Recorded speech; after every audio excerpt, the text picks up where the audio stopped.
법정 스님이 말했다. 저마다 혼자 사는 방법을 익혀야 한다고.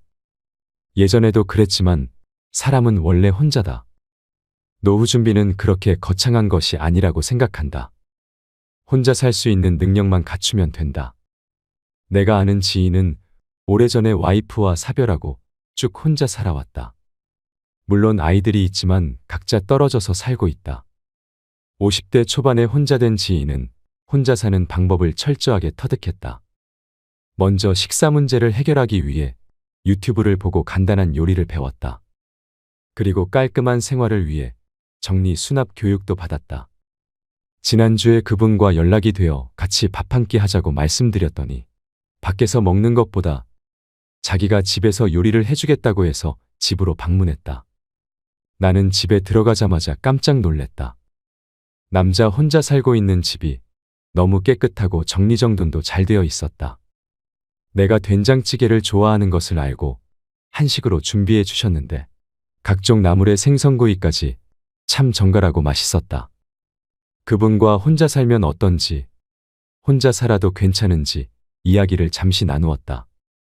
요즘에는 나이가 들어서 혼자 사는 사람들이 많은데 자기는 일찍부터 혼자 살게 되어 혼자 사는 힘을 다른 이들보다 빨리 배우게 되었다고 했다. 물론 처음에는 너무 외롭고 혼자 있는 시간을 견디기가 힘들었지만 혼자 사는 방법을 조금씩 배워가다 보니 노하우가 쌓이더란다. 그렇게 스스로 깨우친 지혜들이 살아가는 데 큰 도움이 되었다고 했다. 그러면서 혼자서도 살아가는 방법과 혼자 있는 힘을 지금부터 미리 배워두면 좋을 것이라는 조언도 해주셨다. 하루 시간을 어떻게 보내느냐고 물었더니 아침을 먹고 아르바이트를 4시간 정도 하고 오후에는 호수공원을 산책한 후에 영화 감상이나 책 읽기 등 좋아하는 취미를 즐긴다고 했다. 일과를 마친 후에는 집에 들어와서 저녁을 해먹고 밤에는 음악을 들으면서 시간을 보내다 잠이 든다고 했다. 혼자서도 알차고 즐겁게 지내고 있다고 말하며 웃으셨다. 그리고 가끔 오늘같이 친한 친구나 모임에서 만난 지인을 초대해서 식사를 함께 하면서 수다 떠는 게 일상이라고 하며 혼자서도 오부지게 행복하게 지낸다고 말했다.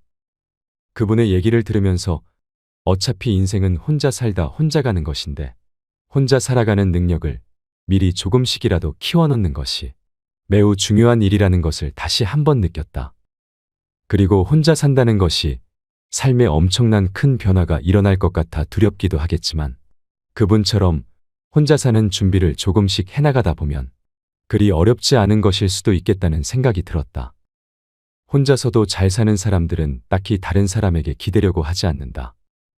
되도록 스스로 혼자서 알아서 하려는 마음가짐을 갖고 있다. 다른 사람의 의견은 그냥 하나의 의견으로 받아들이면서 자기중심을 지켜나간다. 다른 사람이 내 인생을 대신 사는 것이 아니라는 생각을 갖고 있기 때문이다. 그런 마음을 가지고 있으면 남의 말에 상처를 받는다거나 남의 눈치를 보며 스트레스를 받지 않는다. 젊은 시절에는 원만한 사회생활을 하기 위해 그런 불편함을 감수해야 했지만 나이 들어서까지 그렇게 살 필요는 없다. 노후에는 부부가 함께 살아도 혼자 사는 능력을 키워놓는 게 중요하다. 부부가 함께 살아도 특별한 경우를 제외하고 그렇게 살고 있는 것이 현실이다. 계속 붙어 있어야 싸움밖에 하지 않는다고 말하는 사람도 많다. 나이 들면 함께 살아도 혼자 있는 시간을 늘려가면서 가끔 함께해야 정도 더 붙는 것 같다고도 말한다. 부부가 함께 살아도 각자 혼자 있는 시간을 늘려가면서 때로는 따로, 때로는 함께 사는 것도 괜찮다. 나이가 들면 밖으로 돌렸던 눈을 나 자신의 내면 성장으로 돌려야 한다.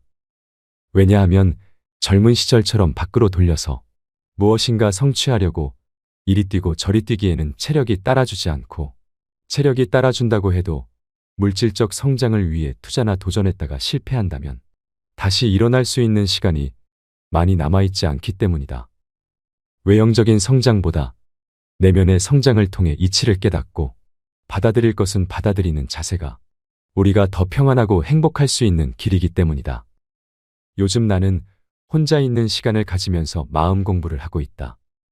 전에 깨닫지 못했던 것도 인생이란 무엇인가? 어떻게 사는 것이 행복한 것인가 스스로에게 물으면서 나름대로 작은 것들을 자각하고 깨달을 때 마음속으로 기쁨을 느끼는 체험을 한다.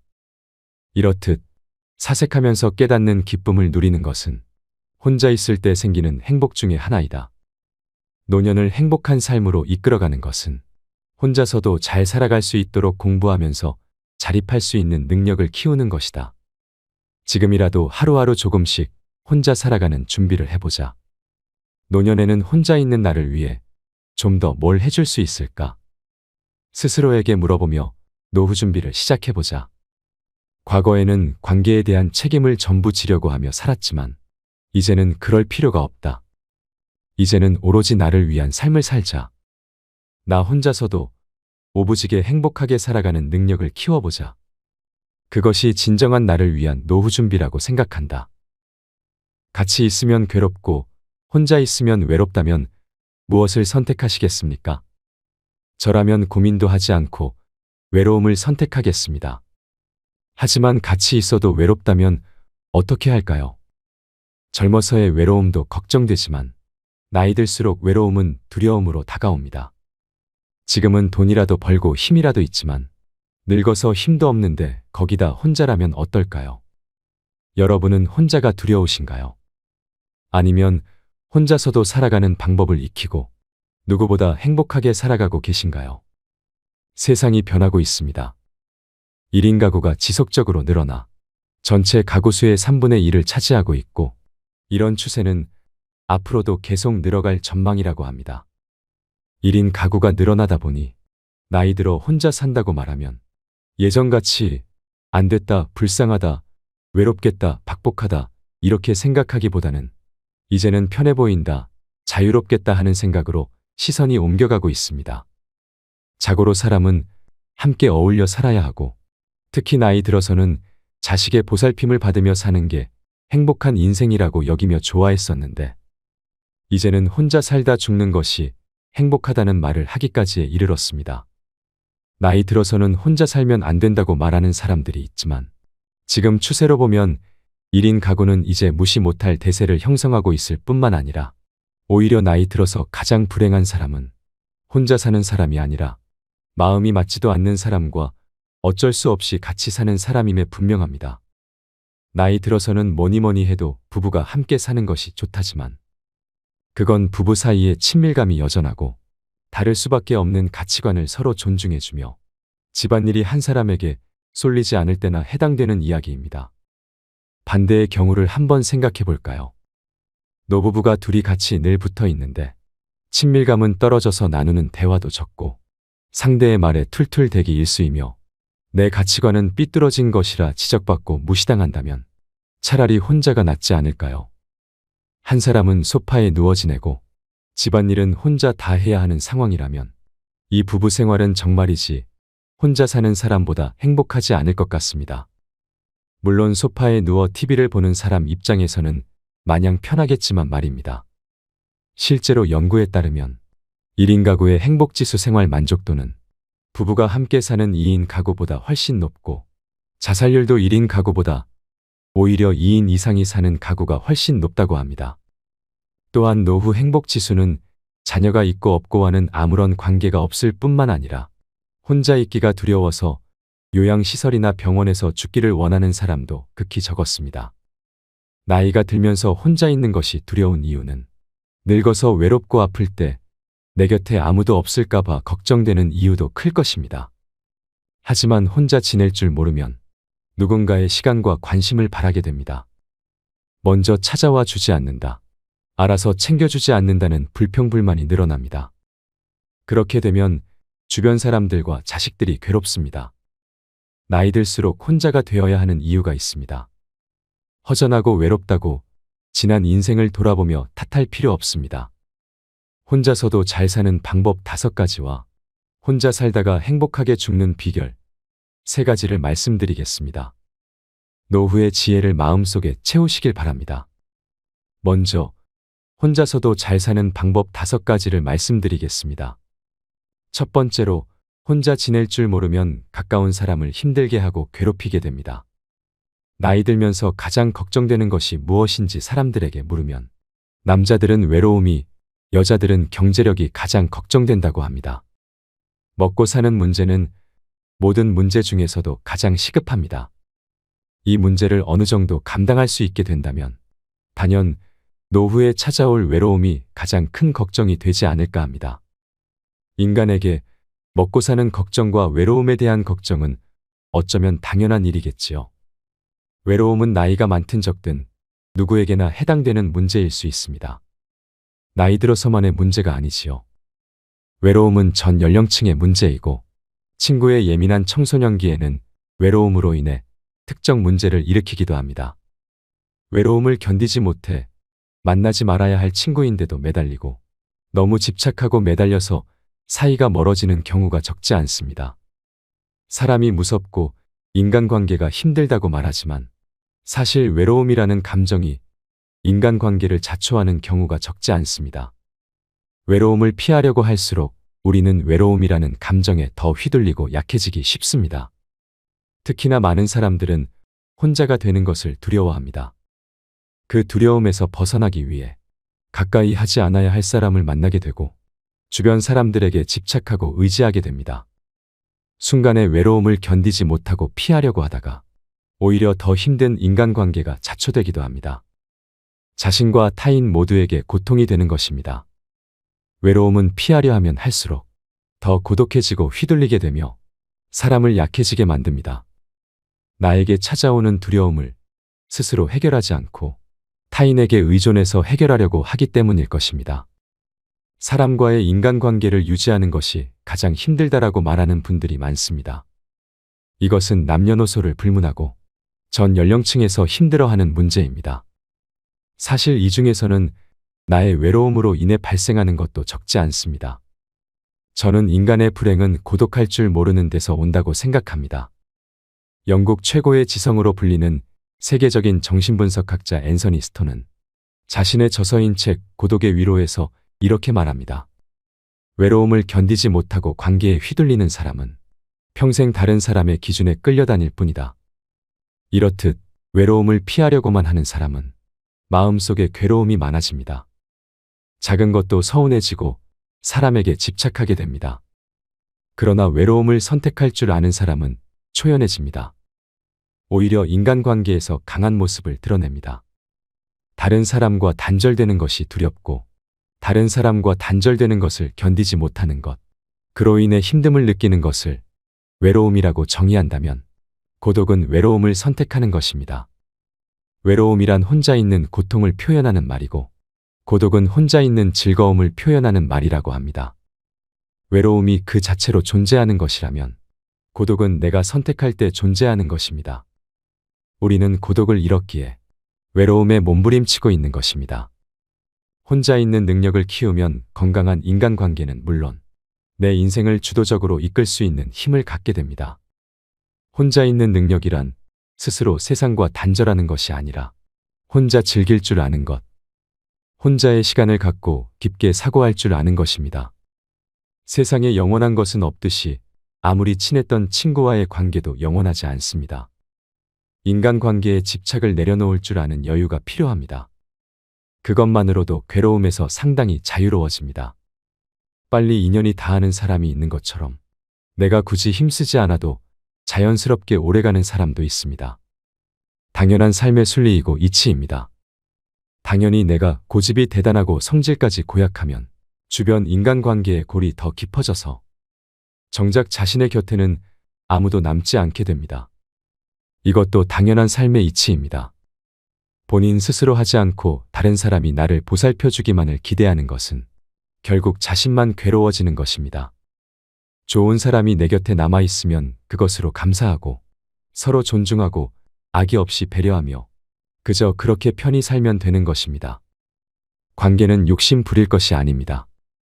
그런 마음가짐만으로도 친구나 주변 사람에 대한 집착과 실망에서 상당히 자유로워질 수 있을 것입니다. 종교가 있다면 혼자가 아니라는 내면의 힘을 얻을 수 있고 반려동물을 키우며 외로움을 달랠 수도 있습니다. 꾸준한 취미 생활과 봉사활동을 통해 사람들과 만나는 것도 좋습니다. 이처럼 혼자임으로 살아가는 방법을 익히는 것은 삶의 질을 높이는 길입니다. 혼자 지낼 줄 안다면 살아가는 힘이 생깁니다. 그렇지 않다면 결국 자신을 괴롭히게 됩니다. 자신을 위해 혼자서 할 수 있는 일들이 정말 많습니다. 스스로 두려움을 극복하면서 진취적인 삶을 살아가시길 바랍니다. 두 번째로, 내 곁에 있는 사람을 소중하게 대해야 합니다. 인터넷에 아름답게 나이 들어가는 방법으로 말조심에 관한 글을 본 적이 있습니다. 그중 함께 살지 않는 며느리나 딸이 더 좋다고 말하지 말자라는 글귀가 눈에 들어왔습니다. 가끔 찾아오는 사람은 애틋하고 그립습니다. 반면 매일 함께 지내는 사람은 자꾸 단점이 보이고 갈등도 겪다 보니 싫을 때가 있습니다.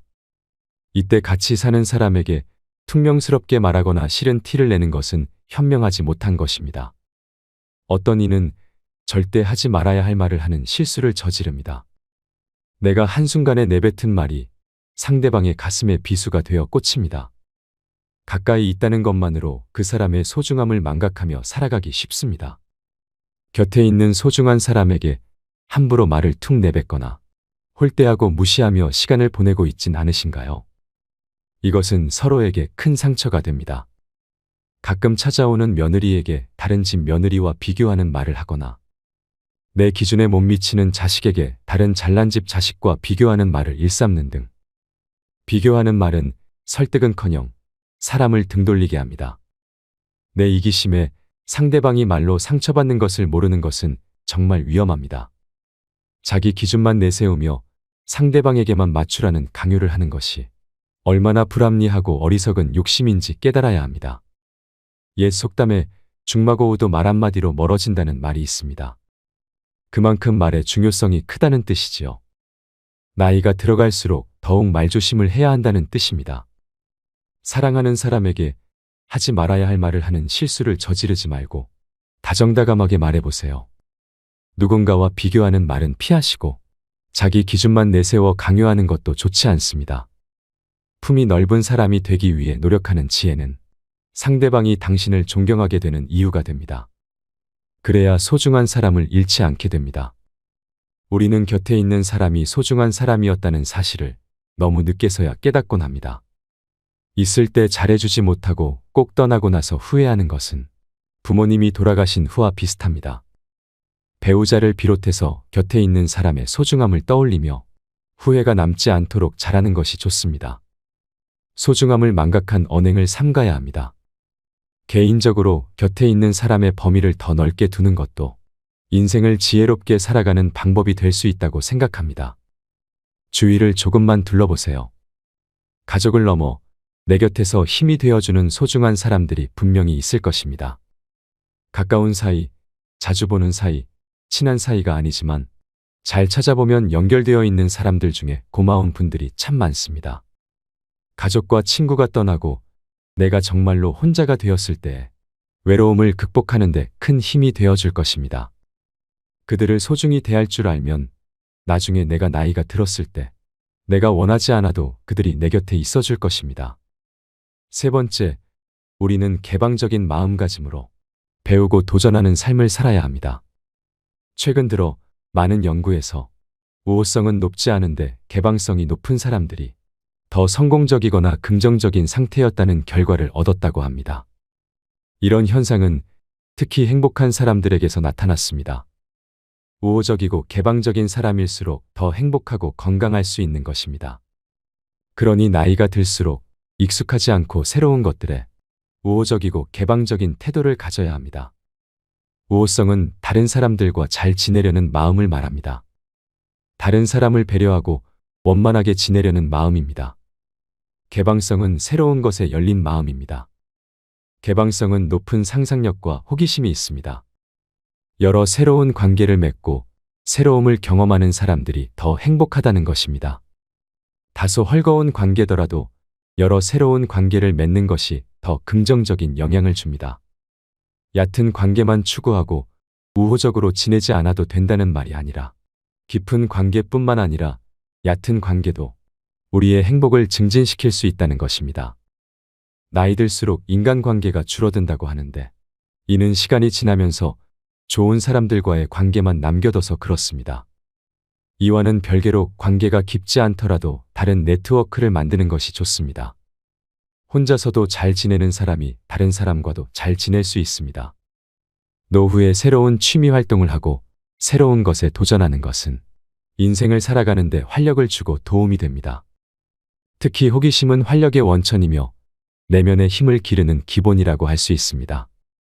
사람은 호기심을 잃는 순간 늙어간다는 말이 있습니다. 혼자 하는 시간을 잘 활용해서 부족한 부분을 채워나가고 그동안 미뤄왔던 하고 싶었던 일을 하며 살아간다면 풍요롭고 행복한 삶을 누릴 수 있을 것입니다. 동호회와 취미활동, 교육 프로그램 등 새로운 사람과의 만남, 새로운 것에 도전하는 것은 혼자서도 잘 지내는 사람이 되는데 큰 도움이 됩니다. 배우는 것을 멈추지 마세요. 무엇이 되었든지 배움은 당신에게 큰 기쁨이 될 것입니다. 작은 성취감을 맛보면서 생활의 활력을 얻길 바랍니다. 우호성은 노후의 외로움을 극복하고 자기 발전의 계기가 될 수 있을 것입니다. 네 번째, 스스로를 받아들일 수 있을 때 비로소 다른 사람을 수용할 수 있다고 말합니다. 누군가 당신에게 허심탄회하게 속마음을 얘기한다는 것은 다른 사람들이 당신을 그만큼 신뢰하고 있다는 증거입니다. 그들이 그렇게 할 수 있는 이유는 당신이 스스로를 받아들이는 성숙한 모습을 보여주었기 때문일 것입니다. 그 내면에서 나타나는 여유로움은 다른 사람의 감정에 깊이 공감하고 이해하는 힘이 됩니다. 나를 신뢰하고 따르는 누군가가 있다는 것만으로도 당신은 인간관계에 있어 중심을 잡을 수 있는 사람이 됩니다. 혼자가 될 줄 알아야 편안하고 행복할 수 있는 이유입니다. 삶을 살아가는 데 있어 무엇이든 조급하게 생각할 필요는 없습니다. 변해야겠다는 변할 수 있다는 마음가짐 하나로 당신은 더 나은 사람이 된 것입니다. 중요한 것은 포기하지 않는 것입니다. 자신만의 시간을 갖고 자신에게 질문하고 그 해답을 찾으세요. 그렇게 시도하다 보면 나도 모르는 사이에 목표한 것을 이루는 사람이 되어 있을 것입니다. 다섯 번째, 혼자가 될 줄 알아야 좋은 인간관계를 만들 수 있습니다. 여러분들은 삶을 살면서 가장 중요하다고 생각하는 것이 무엇인가요? 인간관계가 가장 중요하다고 생각하는 분들도 있을 텐데요. 전 세계의 수많은 연구자들이 행복은 인간관계에서 나온다고 말합니다. 그러나 나이가 들어갈수록 인간관계에 매달릴 필요는 없다고 생각합니다. 인간관계가 항상 우리에게 행복을 안겨주는 것은 아니기 때문입니다. 맞지 않는 인간관계를 억지로 이어나가려고 하다 보면 관계가 불행의 씨앗이 되기도 합니다. 사람과의 관계 속에서 쓸데없는 에너지를 소모하고 스트레스까지 받게 되니 나의 행복을 위해 나이가 들수록 혼자가 되는 용기가 필요합니다. 모든 사람들이 혼자가 되는 것에 대해 두려움을 가지고 있지만 이 결핍을 채우기 위해 타인에게 의존한다면 오히려 타인에게 이용당할 수 있습니다. 남들에게 휘둘리는 사람이 되기 쉽습니다. 하지만 혼자서도 시간을 잘 보내는 사람은 현명하게 고독을 즐기며 결핍을 채우기 위해 스스로 노력합니다. 성인의 사전적 의미를 살펴보면 성인은 몸과 마음이 성숙하고 자유에 대한 의무와 책임을 다하는 사람을 말합니다. 성인으로서 자신의 두려움을 극복하고 자신의 삶을 스스로 발전시켜 나가면 행복한 삶을 누릴 수 있을 것입니다. 마지막으로 혼자 살다가 행복하게 죽는 비결 3가지를 말씀드리겠습니다. 혼자 살다 행복하게 죽는 비결 첫 번째. 중요한 것은 고립되지 않는 것입니다. 고독은 고립, 동거는 안심이라는 함정에 빠지지 않아야 합니다. 나이 들어서 혼자 살면 고독사하기 딱 좋다는 말이 있습니다. 평소에 인생은 혼자 왔다 혼자 가는 거야. 외롭게 살다 가는 것이 그게 인생이야. 자식 배우자 다 필요 없어. 이렇게 말하는 분들조차도 혼자 사는 것에 대해 이야기를 하면 고독사를 걱정합니다. 이렇게 말씀하시는 분들은 문제의 근본을 잘못 짚고 계신 겁니다. 혼자 살았기 때문에 고독사를 하는 것이 아니라 사는 동안 누구와도 어울리지 않고 외부로부터 고립되어 있기 때문에 고독사 하게 되는 것입니다. 혼자 산다는 것을 사회적으로 모든 인연을 끊고 고립되어 산다고 생각하니까 고독사를 떠올리게 되는 겁니다. 요즘의 1인 가구는 성격 이상 때문에 자신을 가둬놓고 지내는 사람이 아닙니다. 보다 자유롭고 독립적으로 살고 싶어서 혼자를 택하는 분들이 훨씬 더 많이 있습니다. 혼자서 자유롭게 그리고 행복하게, 특히 고독사에 대한 걱정 없이 살기 위해서는 부지런히 모임에도 다니고 친구들도 만나고 사회복지사와도 연계되어 있도록 해야 합니다. 혼자서 잘 지내는 사람이 다른 사람과도 잘 지낼 수 있습니다. 몸이 좀 불편해서 돌봄이 필요하다면 방문 요양이나 방문간호 등을 지원해 놓는 것도 필요합니다. 적어도 2, 3일에 한 번씩 서로의 안부를 물을 수 있는 친구, 동료, 또 일주일에 한 번이라도 연락할 수 있는 자식들, 그리고 정기적으로 방문하는 사회복지사나 요양보호사와 연계되어 있다면 최소한 고독사의 공포에서는 벗어날 수 있습니다. 혼자 살다 행복하게 죽는 비결 두 번째. 진정한 사회성은 은퇴 이후에 빛납니다. 사회생활을 할 때 인간관계가 넓지 않았고 또 스트레스도 많이 받았으니 혼자 살게 되면 세상과 고립되어 살지 않을까 걱정하는 분들이 계실 겁니다. 하지만 은퇴 이후 인간관계는 사회생활 할 때와는 전혀 다른 차원이니까 걱정할 필요 없습니다. 사회생활 할 때는 이해관계 때문에 또 회사 때문에 싫어도 만나야 했던 사람들이 있었다면 은퇴 이후의 인간관계는 좋아하는 사람들과만 어울리고 시간을 보낼 수 있습니다. 나이가 들면 싫은 사람, 마음 아프게 하는 사람은 그냥 안 보면 그뿐이기 때문입니다. 가끔 사회생활을 하면서 알던 사람을 만났다고 자신의 사회성이 아주 높다고 착각하는 분들이 계시지만 그건 그저 사회인으로 살아가기 위해서 어쩔 수 없이 맺어진 것일 가능성도 높습니다. 실제로 은퇴하시고 이전에 알던 직장 선후배 사이와 멀어지고 연락이 끊기는 경우가 심심찮게 많습니다. 되레 이런 분들 중에는 회사 배지 떼고 계급장 떼고 나면 인간관계를 맺는데 더 어려움을 느끼는 경우가 많이 있습니다. 은퇴 이후의 인간관계가 비로소 우리 본연의 사회성을 드러나게 해줄 수 있습니다. 이렇게 이해관계로 맺어진 사람들과 멀어지는 반면 같은 관심과 취미로 진정한 우정으로 따뜻한 가족애로 인연을 이어갈 수 있는 시간이 이 시기이기도 합니다.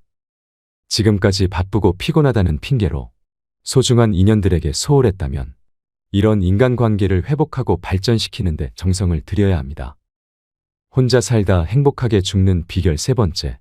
무엇보다 건강부터 챙겨야 합니다. 혼자 아프다 죽게 되면 어떡할지 두려워하면서도 또 치매에 걸리면 누가 돌봐줄지 걱정하면서도 건강을 챙기지 않는 분들이 많이 있습니다. 그래도 가족이 있으면 좀 낫지 않을까, 잘 돌봐주지 않을까 하는 생각에 자식의 연락만 기다리며 가족에게 의지하게 되고 혼자 사는 사람들을 가엾고 딱하게 생각합니다. 혼자 산다고 연락할 가족도 없는 것이 아닌데 말입니다. 그리고 혼자 산다는 것이 가족들과 사이가 나쁜 것을 의미하는 것도 아닌데 괜히 걱정하고 가엾게까지 생각합니다. 이런 남 걱정이 과하면 오지랖이 되는 것입니다. 아픈 것도 걱정이지만 다른 사람들에게 짐을 지우는 것이 염려스럽다면 그 걱정을 하는 시간에 나가서 동네 한 바퀴라도 더 돌고 들어오는 것이 훨씬 낫습니다. 짧고 굵게 산다면서 즐기고 싶은 거 다 하고 싶은 거 다 하고 간다는 사람들이 있는데 이런 분들이 짧게 살기는커녕 만성병에 걸려 가늘고 길게 살면서 주위 사람들의 진을 다 빼놓는 경우가 허다합니다. 고독사가 두렵고 치매에 걸리는 것이 무섭다면 자기 건강 관리에 철저해야 합니다. 혼자 살든지 누군가와 함께 살든지 책임감 있는 사람이라면 반드시 지켜야 할 법칙이 건강관리라고 할 수 있겠습니다. 젊었든 나이 들었든 나이에 상관없이 혼자 사는 사람들 중 만족감이 높은 사람들은 공통적으로 남에게 신세를 지지 않고 혼자 살 수 있는 경제력과 긍정성, 원만한 인성을 가지고 있다고 합니다. 거기에 덧붙여 자유롭게 살고픈 마음도 큽니다. 이제는 혼자 사는 사람들을 무슨 말 못할 사연이라도 있는 이상한 사람으로 보거나 돌봐줄 사람 하나 없는 가여운 사람으로 여겨서는 안 될 일입니다. 가족들과 떨어져 살면서도 독립적으로 내 인생을 잘 즐기고 가족들과는 더 단단한 유대 관계를 맺고 사는 분들도 많습니다. 무조건 함께 산다고 유대감이 돈독한 것은 아닌 것입니다. 혼자 사는 두려움에서 벗어나기 위해서는 고립됨 없이 적극적으로 사회 제도를 활용하고 건강도 열심히 챙기고 진정한 인간관계에 정성을 들이면 노후에 걱정할 것이 하나 없습니다. 세상은 점점 1인 가구의 시대로 향하고 있습니다. 우리도 언제 1인 가구로 살아갈지 모르는 일입니다. 혼자 와서 혼자 가는 것이 인생입니다. 그러니 지금부터라도 혼자 사는 것에 대한 시각을 바꿔볼 필요가 있습니다. 너무 두려워만 하지 마시고 미리 생각하고 준비해 두셔야 합니다. 언제든 혼자가 되어도 혼자서도 잘 살아가는 사람이 되어야 합니다. 영상을 보신 모든 분들이 혼자 살아도 함께 어울려 살아도 지금 이 순간 크나큰 행복을 찾으시길 바라면서 오늘 이야기를 마치도록 하겠습니다. 이상으로 인생철학이었습니다. 철학이 있는 당신의 삶을 응원합니다.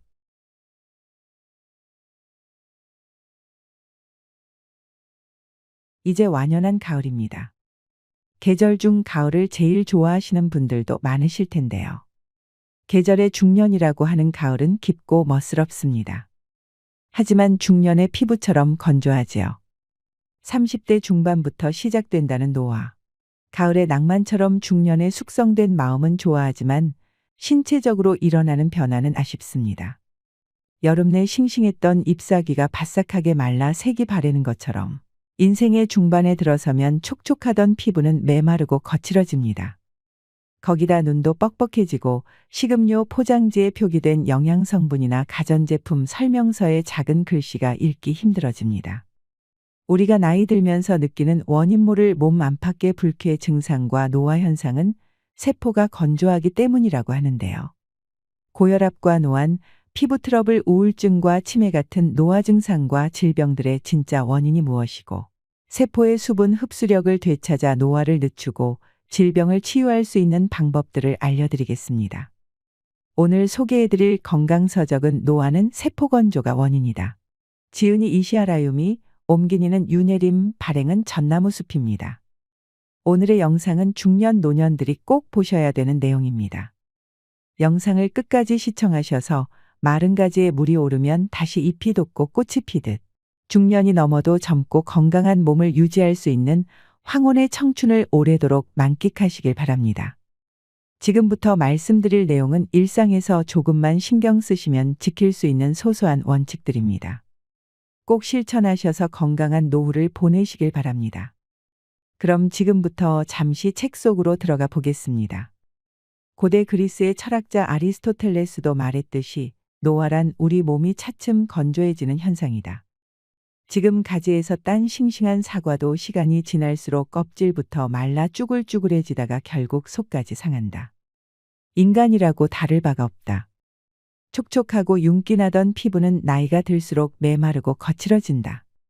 눈도 뻑뻑해지고 손끝에 물기도 말라 책장을 넘길 때면 손끝에 침을 묻히게 된다. 또 음식을 삼키다 목에 걸려 사례가 걸릴 때도 많다. 이게 다 몸속 세포가 건조해졌다는 증거다. 그뿐만이 아니다. 비만 오면 허리나 무릎이 아파온다. 또 유독 배와 턱에 군살이 붙는다. 기억력도 떨어져서 말하려는 단어가 입안에서만 맴돌 뿐 도무지 떠오르지 않을 때가 많다. 이런 현상들도 내장과 관절뼈 심지어 뇌에 이르기까지의 세포가 건조해서 나타나는 것이다. 실제로 유아기 몸무게의 70%나 차지하던 수분은 나이가 들수록 점점 감소하여 성년기에는 60%, 노년기에는 55%에 지나지 않는다고 한다.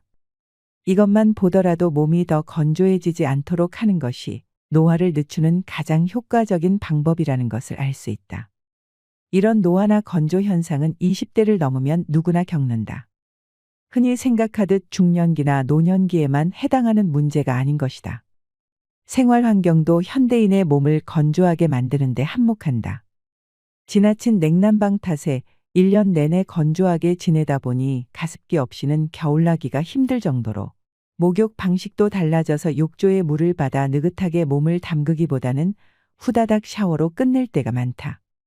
그러다 보니 몸을 충분히 덮이지 못해 냉증이 쉽게 생긴다. 몸이 차면 세포의 건조 상태가 더 악화된다. 이 같은 문제는 식생활에서 더 찾을 수 있다. 아침 식사로 많이 먹는 빵과 우유, 평소에 즐겨 먹는 열대 과일, 습관처럼 마시는 녹차는 모두 우리 몸을 차게 만든다. 이렇듯 자신도 모르게 몸을 차게 만들어서 세포의 건조를 부추기며 사는 모습을 보면 안타까울 뿐이다. 이런 생활 습관을 고쳐 몸이 건조해지는 것을 막으면 내장 기능이 활발해지고 피부도 촉촉해지며 노화도 느리게 진행된다. 주변을 보더라도 나이보다 젊어 보이는 사람들은 한결같이 활발하게 몸을 움직이기 때문에 몸에 늘 온기가 돌고 피부에도 윤기가 있다.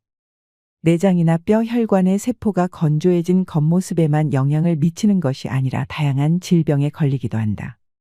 생활습관병이라고 하는 고혈압, 당뇨병, 고지혈증 등은 혈관의 내피세포나 췌장의 베타세포 같은 우리 몸의 세포가 비정상적으로 건조해진 결과 기능이 떨어져서 나타나는 질환들이다. 또한 치매라 불리는 인지증은 뇌세포가 건조해 쪼그라들면서 나타나는 질병이다.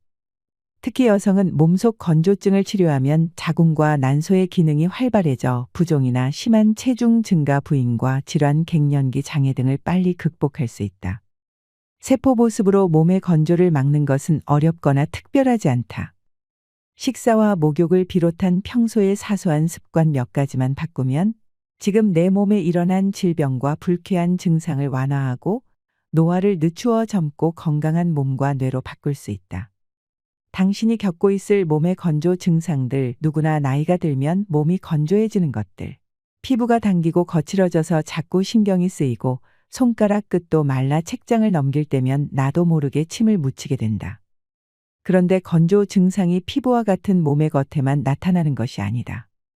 음식이 목으로 잘 넘어가지 않아서 사례가 들 때도 많다. 특히 침 분비량이 적은 노인들에게 자주 있는 일인데 심한 경우에는 떡 같은 것이 목에 걸려 숨지는 일까지 일어난다. 몸이 건조해서 나타나는 노화 증상은 이 밖에도 여러 가지가 있다. 몇 가지 예를 들면 다음과 같다. 요즘 들어 뭘 좀 먹기만 하면 소화가 잘 되지 않아 속이 더부룩하고 술 마신 다음 날에는 어김없이 숙취로 고생한다.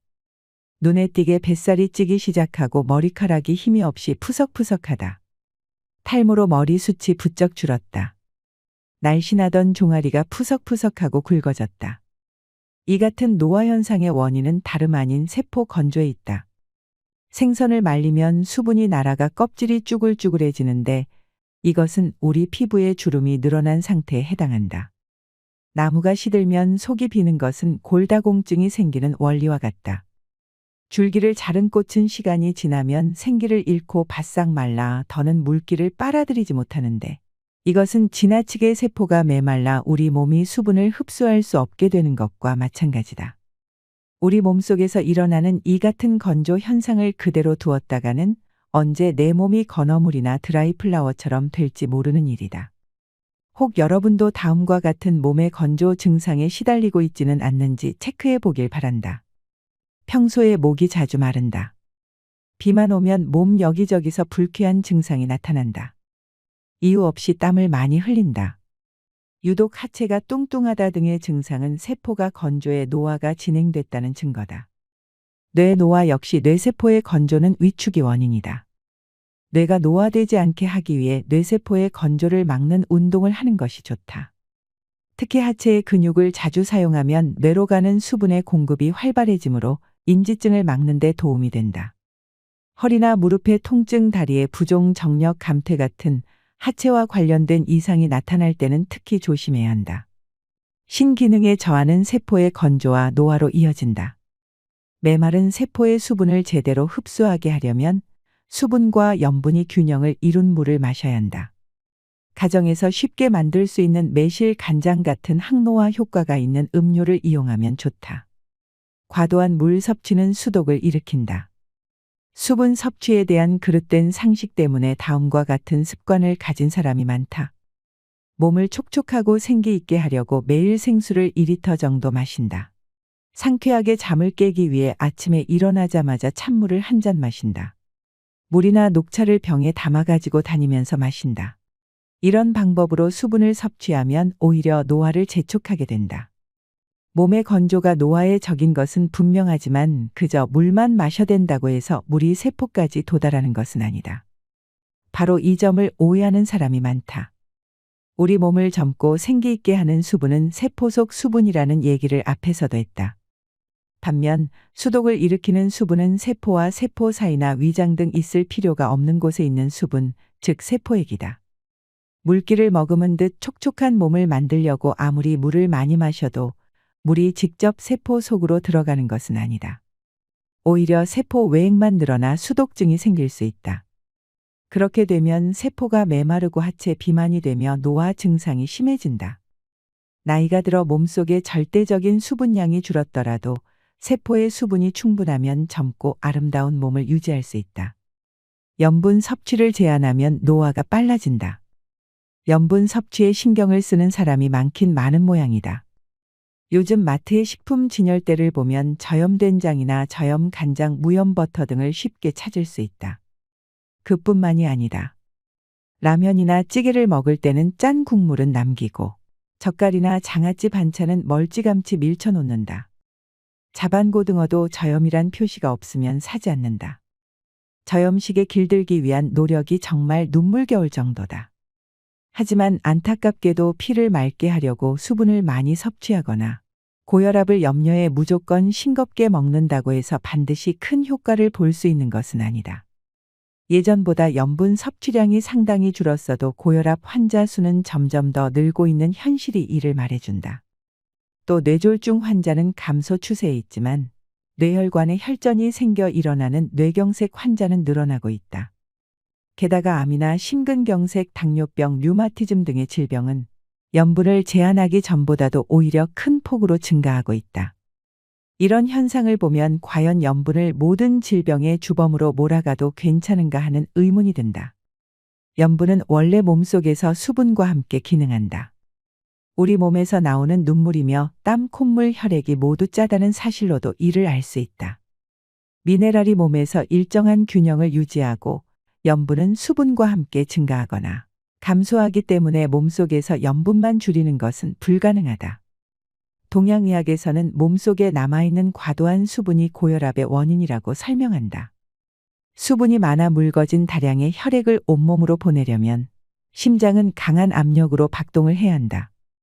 그러니 혈관 내 압력이 높아질 수밖에 없는 것이다. 몸속의 염분이 몸 밖으로 나갔기 때문이 아니라 염분과 함께 기능하는 수분이 몸 밖으로 나갔기 때문에 혈압이 떨어지는 것이다. 이처럼 과도한 염분 제한은 노화를 향한 전력 질주나 다름없다. 피부 보습제는 세포 건조를 해소하지 못한다. 겨울이 되고 피부가 건조해지면 얼굴이 당기고 피부에 흰가루 같은 각질이 일어난다. 발 뒤꿈치도 갈라지고 거칠어져서 걸핏하면 스타킹 홀이 나간다. 심할 때는 밤마다 몸 여기저기가 가려워서 잠을 설치기도 한다. 이렇다 보니 많은 사람들이 목욕을 마치면 얼른 보습크림부터 챙겨 바르고 틈만 나면 얼굴에 생수나 화장수를 뿌린다.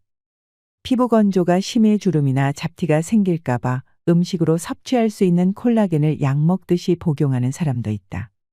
덩달아 화장품 회사들도 보습 기능을 앞세운 다양한 종류의 화장품을 앞다투어 내놓고 있다. 이처럼 현대인들은 피부가 건조해지는 것을 막으려고 많은 노력을 기울인다. 그런데 피부 보습에는 온갖 정성을 들이면서 혹시라도 화장이 지워질까봐 땀 흘리는 것을 꺼려하거나 땀 냄새가 신경 쓰여 땀 분비를 억제하는 약재를 사용하기도 한다. 이런 모순 때문에 피부노화, 피부세포의 수분 보유력을 높여라. 노인이라도 건강한 사람은 남녀를 불문하고 피부가 매끄럽고 윤기 있다. 반대로 20대 여성 가운데도 피부가 거칠고 메마른 이들이 많다.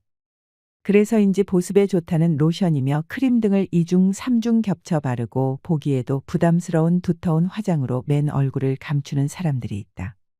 촉촉한 피부를 위해 나름 애를 썼는데도 그마저 효과가 없다면 어떻게 해야 할까? 느긋하게 욕조물에 몸을 담그거나 사우나에서 기분 좋게 땀을 흘리고 났을 때 모습을 한번 떠올려 보자. 분명히 몸 밖으로 수분이 많이 빠져나갔는데도 웬일인지 피부는 촉촉하고 매끈하다 푸석푸석하던 얼굴은 붓기가 빠져 탄력이 생기고 턱선도 날렵해진다. 이처럼 목욕 등으로 몸이 따뜻해지면 우리 몸에서 수분 조절을 주관하는 신장도 따뜻해진다. 그 결과 신장의 기능이 활성화되어 몸속에 불필요한 수분이 신속하게 배출된다. 이와 같은 피부 본연의 힘이 발휘되도록 한다면 인위적인 보습에 의존하지 않더라도 젊은 피부를 유지할 수 있다. 체온이 올라가면 세포 노화를 막는다. 그 방법에는 워킹으로도 부담 없이 체온을 올릴 수 있다. 걷는 것은 몸에 큰 부담을 주지 않으면서 누구나 쉽게 할 수 있는 운동이다. 주로 하체의 근육을 사용하기 때문에 체온이 오르고 신장으로 가는 혈류가 좋아져서 소변량이 많아진다. 다시 말해 걷기만 해도 몸속에 불필요한 수분을 배출해서 노화를 늦출 수가 있다. 하루 1만 보 이상 걸으면 동맥경화를 예방할 수 있다는 연구 결과도 있다. 스쿼트는 워킹과 마찬가지로 주로 하체의 근육을 사용하여 실내에서도 할 수 있는 간단한 운동이다. 제자리에 있어서 무릎을 굽히고 앉았다 일어서는 그런 동작을 반복하면 근육이 단련되고 혈액순환이 잘 되어 체온이 오른다. 30년간 시달린 요통을 스쿼트로 이겨낸 남성 환자가 있다. 필자의 병원을 찾았을 때 그는 다리가 가는 체형의 진통주사도 듣지 않을 만큼 통증이 심했다. 그는 조심스럽게 스쿼트를 시작해 차츰 횟수를 늘려나갔다. 이렇게 1년간 꾸준히 계속했더니 하루에 150회 이상은 거뜬히 할 수 있게 되었고 마침내 30년 동안 그를 괴롭혔던 허리 통증은 말끔히 사라졌다. 필자가 진찰한 당뇨병 환자들은 대개 상체에 비해 하체가 빈약한 편이었다. 하체가 빈약하면 그만큼 근육에서 소비되는 당분의 양도 감소하기 때문에 당분이 혈액에 그대로 남아 당뇨병이 되기가 쉽다. 따라서 혈당치를 낮춰서 당뇨병을 치료하려면 먼저 하체의 근육을 단련해야 한다. 평소에는 다음과 같은 건강식이법과 생활습관을 적극적으로 실천한다. 톱볶음이나 우엉 간장조림, 미역, 된장국 등을 매일 먹는다. 양파의 글루코키닌 성분이 혈당 수치를 낮추고 미역의 풍부한 식이섬유가 혈당 상승을 억제한다. 간장은 몸을 따뜻하게 해서 당분의 연소를 덮는다. 상사 이론에 따르면 하체를 튼튼히 하는 데는 뿌리 채소가 좋은데 그 중에서 특히 마가 효과가 뛰어나다. 또한 평소에 1분에 70에서 80m 정도의 속도로 매일 20분 이상 걷는다. 온종일 컴퓨터 앞에 앉아 일하거나 장시간 운전을 했을 때 근육이 필요해서 오는 요통 또는 척추 변형으로 인한 요통, 변형성 무릎 관절증 같은 만성화된 통증을 가라앉히는 데는 몸을 덮이고 쇠약해진 근력을 단련하는 방법이 효과적이다. 심장과 소장은 우리 몸에서 암이 생기지 않는 부위이다. 비장해도 암이 잘 생기지 않는다. 심장은 혈액을 온몸으로 보내느라 쉴 새 없이 움직이기 때문에 많은 열을 발산한다. 비장은 혈액의 저장소로 혈관이 많아 암자색을 띠며 온도가 높다. 소장은 음식물의 영양분을 소화 흡수하기 위해 지속적으로 연동 운동을 함으로 역시 온도가 높다. 39.6도의 열에 암세포가 사멸한다는 연구 결과나 말라리아에 걸려 고열이 난 뒤에 암세포가 사라진 사례를 보더라도 암이 열에 약한 데다 몸이 차고 건조할 때 생기기 쉽다는 것을 짐작할 수가 있다. 따라서 암을 예방하고 치료하려면 몸을 덮이고 몸속에 과도한 수분을 배출하여 세포가 건조해지지 않도록 해야 한다. 한편 육류나 달걀, 우유, 버터 등으로 대표되는 서구식 식사를 즐기게 된 이후로 폐암이나 대장암, 유방암 같은 서구형 암은 물론이고 전체 암 환자도 늘어났다. 암을 예방하려면 지금부터라도 몸을 따뜻하게 하는 한식을 중심으로 먹고 식사량도 평소 먹던 양의 60에서 70% 정도로 줄여야 한다. 피부 세포의 수분 보유력을 높이는 데는 마토란, 오크라 미역, 생청국장, 말버섯, 굴, 해삼관자, 조림무, 조림가자미의 살을 발라내 국물과 함께 그릇에 담가식히면 생선의 젤라틴 성분이 굳어 묵 같은 상태가 된다. 겉은 미끈거리고 끈적거리는 식품이 좋다. 이들 식품에 들어있는 점액 성분인 루틴이 피부를 촉촉하고 탄력 있게 만들어준다. 이런 식품을 자주 먹으면 세포의 수분 상태가 정상으로 회복되므로 피부의 건조 증상도 차츰 좋아질 것이다. 피부 세포를 촉촉하게 하는 것이야말로 피부를 젊고 생기 있게 만드는 가장 효율적인 방법이다. 지금보다 10살은 더 어려 보이는 세포 보습 생활법은 항노화 음료로 온몸의 건조를 막는 데 있다. 약으로 몸의 건조를 치료하거나 노화를 막을 수는 없다. 노화를 늦추는 가장 신속하고 효과적인 방법은 신기능을 강화하는 것이다. 지금부터 설명하는 건조를 막는 항노화 음료는 신기능을 촉진하여 피부와 내장뼈, 모발 뇌에 이르기까지 온몸이 건조해지지 않도록 막는 효과가 뛰어나다. 이르면 처음 마신 날부터 효과를 느낄 수 있다. 당근 사과 소금 주스는 신기능을 강화하여 세포의 건조를 막는 대표적인 항노화 음료다. 만드는 방법은 당근 2개, 사과 1개를 깨끗이 씻어 껍질째 그대로 믹서기에 갈아 즙을 짜낸다. 사과와 당근의 껍질은 되도록 깎지 않고 그대로 사용한다. 짜낸 즙에 소금을 적당량 넣고 잘 섞어 씹듯이 천천히 마신다. 동양의학의 상사이론에 따르면 인간의 하체는 식물의 뿌리에, 상체는 땅 위로 나와 있는 잎이나 줄기 꽃에 해당한다. 따라서 하체에 있는 신을 강하게 하는 데는 식물의 뿌리가 효과가 있다. 인삼이나 오가피 같이 뿌리를 약용하는 생약은 대개 큰 병으로 몹시 쇠약해진 신체 회복을 돕거나 허약체질 노쇠를 개선하는 데 쓰인다. 식품 중에서는 뿌리 채소가 신기능을 강화하는 데 좋다. 신은 신장과 생식기, 비뇨기를 포함한다. 신기능이 활발해지면 몸에서 불필요한 수분이 빠져나와 몸 상태가 좋아지고 노화 현상이 감소한다. 특히 몸을 따뜻하게 하는 난색을 띠는 당근은 과도한 수분으로 인해 몸이 찬 사람에게 아주 좋다. 과일 중에서 사과는 원산지가 북쪽 지방이고 색도 붉어 몸을 차게 할 염려가 없다. 당근과 사과에 소금을 더하면 앞서 설명한 대로 수분과 염분이 균형을 이루게 되므로 더 효율적인 세포에 수분을 공급할 수 있다. 당근 사과 소금 주스의 효과는 이미 서양의학에서도 검증된 바 있다. 30여 년 전에 필자는 난치병 치료로 유명한 스위스 취리의 베너 병원에서 자연요법을 공부한 적이 있다. 이 병원은 1879년에 개원한 이래 육류와 달걀, 우유 같은 동물성 식품 대신 통밀빵이나 채소 절임식품, 꿀 등의 자연식품과 다양한 물리요법을 이용해 난치성 질환을 치료해 왔는데 특히 아침마다 마시는 당근 사과 주스가 식이요법의 중심 메뉴였다. 당시 원장으로 있던 블러시 박사는 당근 사과 주스에는 우리 몸에 필요한 비타민과 미네랄이 130여 가지나 들어있다고 설명했다. 당근은 채소 중에서 미네랄 함량이 으뜸이고 사과에도 비타민과 미네랄이 풍부하다. 게다가 당근을 사과와 함께 갈아 마시면 당근 특유의 향이 약해져 영양뿐만 아니라 맛도 한결 좋아진다. 병원에서 당근 사과 주스의 효과를 알게 된 필자는 지금까지 날마다 아침 식사 대신 마시고 있다. 맛도 좋지만 평소에 잤던 설사가 멈추고 바쁘게 일하면서도 늘 활기차고 피부도 건강한 걸 보면 당근 사과 주스의 효과를 톡톡히 보고 있는 셈이다. 당근 사과 주스는 미량의 영양소가 풍부하고 비타민과 미네랄이 균형을 이룬 음료지만 사람에 따라서는 마신 후에 속이 메스꺼리거나 몸이 차가워질 수도 있다. 필자는 임상 경험을 통해서 몸속에 불필요한 수분이 고여 세포가 건조할수록 그와 같은 반응이 많이 나타난다는 사실을 알게 되었다.